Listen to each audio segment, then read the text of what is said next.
आणि म्हणून मी जास्त वेळ घेत नाही। आज या ठिकाणी आपल्या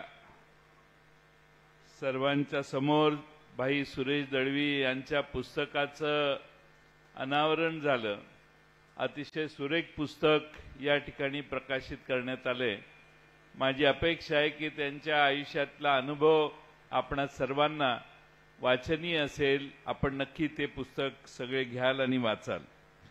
आज या निमित्ताने अनेक मुद्दे माझ्या आधीच्या सगळ्या वक्त्यांनी स्पर्श केलेला आहे। पुन्हा त्या मुद्द्याला स्पर्श करत नाही, पण देवगड जिल्ह्यातील महिला सुरक्षित नाहीत। देवगड आणि जिल्ह्यातल्या महिला, नुकतंच देवगडला तुम्हाला माहिती आहे तरुणीचं अपहरण करण्याचा प्रयत्न झाला आणि त्यामुळे लाडक्या बहिणीच्या ऐवजी सुरक्षित बहिणी ही खरे म्हणजे आपण सगळ्यांनी आग्रहाने मागणी केली पाहिजे। माझ्या आधी सगळं सांगण्यात आलेलं आहे, पण हे सगळं करण्यासाठी सरकारने तिजोरी मोकळी केलेली आहे।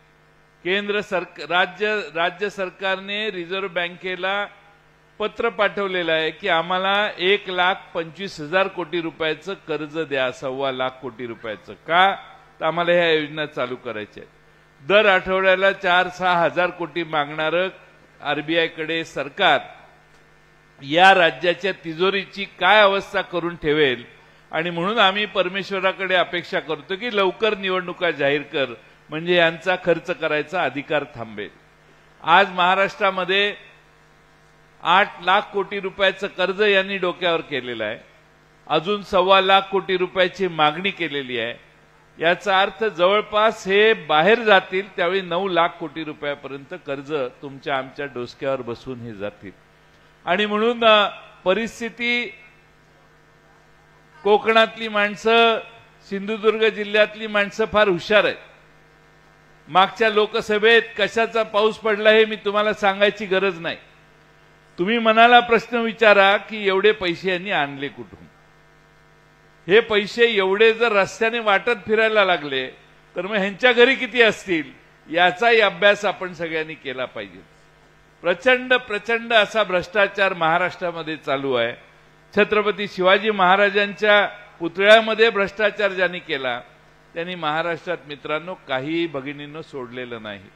आणि म्हणून आपल्याला आत्ताच ज्याचा उल्लेख केला, गणवेशाच्या संदर्भात देखील जवळपास 1700 कोटी रुपयाचा भ्रष्टाचार झाला असं लोक म्हणतात। आपल्या लाडका कंत्राटदार यांचा कुठं आहे तर तो जळगावला आहे। त्या जळगाव मधल्या लाडक्या कंत्राटदारासाठी ही योजना आणली का काय। आणि म्हणून आजही वर्ष निम्म संपलं शैक्षणिक वर्ष, तरी बऱ्याच शाळांमध्ये गणवेश आज मिळालेला नाही, ही आजची परिस्थिती आहे। आणि म्हणून माझी आपणा सर्वांना विनंती आहे या सगळ्या गोष्टींचा आपण विचार करा। शेवटी या भूमीने स्वर्गीय माजी मंत्री भाईसाहेब सावंत यांचं कार्य बघितलंय।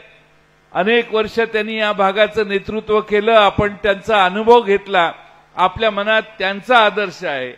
स्वर्गीय शिवरामराजे भोसले या मतदारसंघात मला वाटतं 5-6 वेळा निवडून गेलेले, त्यांचा एक वेगळाच आदर्श आपल्या सर्वांच्या समोर आहे।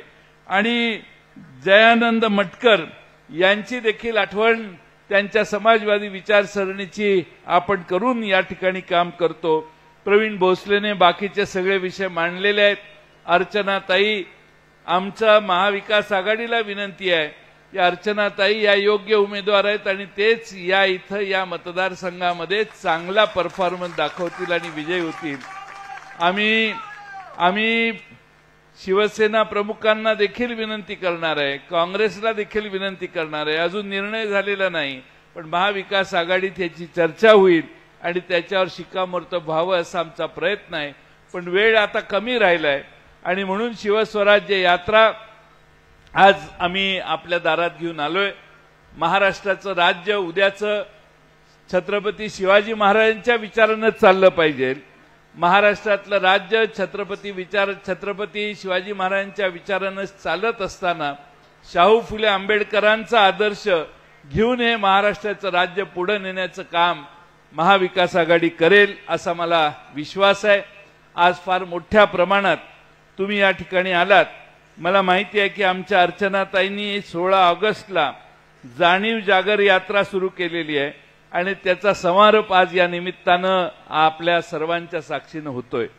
जाणीव जागर यात्रा ही प्रत्येक गावात गेली। मला प्रवीण भोसले साहेब सांगत होते, आम्ही प्रत्येक गावात गेलो, प्रत्येकांच्या तिथं पोहोचलो आणि आमचे सगळेच प्रयत्न, आमचे अमित सावंत असतील किंवा सगळेच या भागातले प्रसाद रेगे असतील किंवा रेवती राणे असतील किंवा सगळेच मान्यवर हे त्यांच्याबरोबर फिरत प्रत्येक गावात गेले, गावातल्या समस्या ऐकून घेतल्या, महिलांशी तिथल्या ग्रामस्थांशी एकरूप होण्याचा त्यांनी प्रयत्न केला।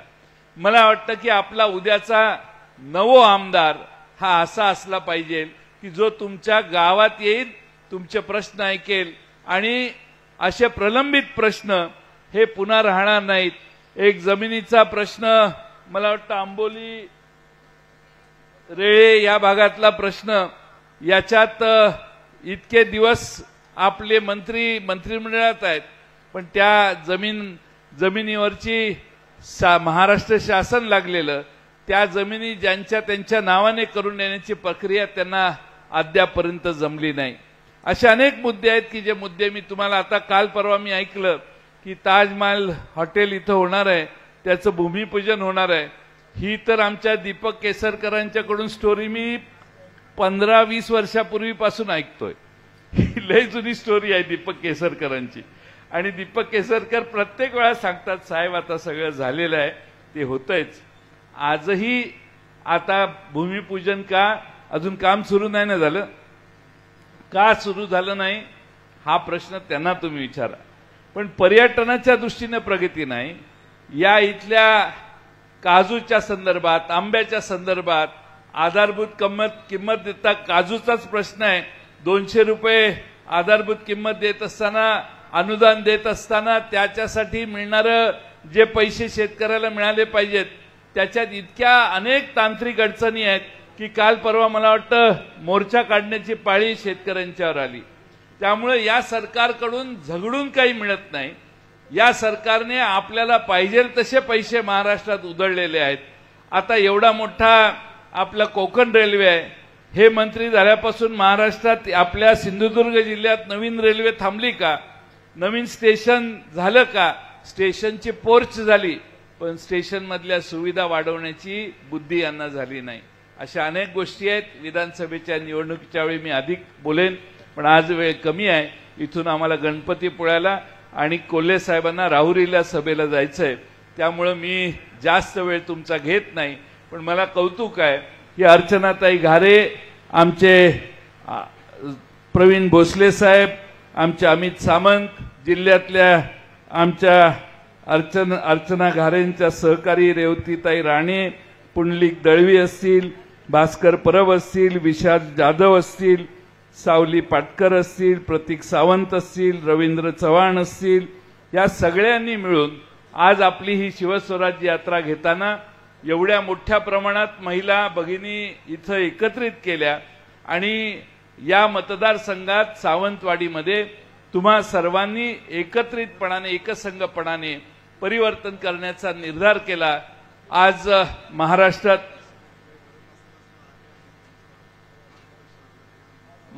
महाराष्ट्रामध्ये सगळीकडे आम्ही शिवस्वराज्य यात्रा घेऊन जातो। तुतारीचा फार मोठ्या प्रमाणात लोकांना आता तुतारी वाजवण्याची इच्छा फार झालेली आहे। ही तुतारी वाजवणारा माणूस हे चिन्ह आमचं फार लोकप्रिय झालेलं आहे आणि सगळीकडे महाराष्ट्रामध्ये लोक म्हणतात की पवार साहेबांची तुतारी हातात घेतली तर आपण विजयी होऊ शकतो। हा एक आगळा वेगळा असा आत्मविश्वास महाराष्ट्रातल्या अनेक कार्यकर्त्यांच्यात निर्माण झालाय आणि म्हणून आज तुतारी वाजवणाऱ्या माणूस हे आमच्या पक्षाचं चिन्ह आहे। सुरेशभाई इथं आले, सुरेशभाईंनी देखील आपलं मार्गदर्शन केलं। आज अशाही शारीरिक परिस्थितीत त्यांनी येऊन त्यांचं भाषण केलं आणि त्यांनी मार्गदर्शन केलं, हेही महत्त्वाचं आहे।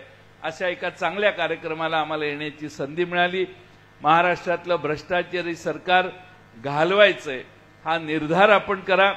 लोकसभेत जसा पाऊस पडला तसा यंदाही पडणार आहे, पण हे सगळे हरामचे पैसे आहेत, कष्ट घाम गाळून मिळवलेले पैसे नाही आहेत।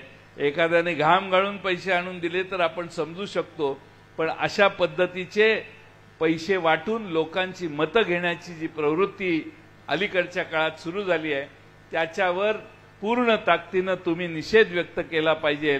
स्वाभिमानी कोकणातली जनता उद्धव ठाकरे साहेबांच्या मागे ठामपणाने उभी आहे, पवार साहेबांच्या मागे ठामपणाने उभी आहे आणि आम्हाला बहुजनांचं सरकार मुंबईमध्ये आणायचं आहे आणि त्यासाठी महाराष्ट्रातल्या जनतेनं खास करून कोकणवासियांनी आशीर्वाद द्यावा हीच अपेक्षा करतो आणि माझं लांबलेलं भाषण पूर्ण करतो। धन्यवाद।